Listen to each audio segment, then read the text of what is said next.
narode srpski, građani Srbije.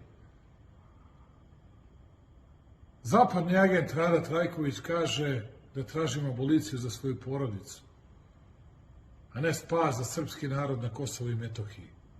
Laže. Laže kao i svi oni u Skupštini koji su govorili sve one besmislice. Brani me taman kao i moji koalicioni partneri. Zato, narode, samo da imate u vidu, moja porodica je ovde, ostaće u Srbiji, kao i ja. Nikoga se ne plašimo jer ništa ukrali nismo. Krivi smo jer branili smo Srbiju i branimo Srbiju. Branit ćemo Srbiju. Međusobno priznanje. Sanjajte. Živela Srbija.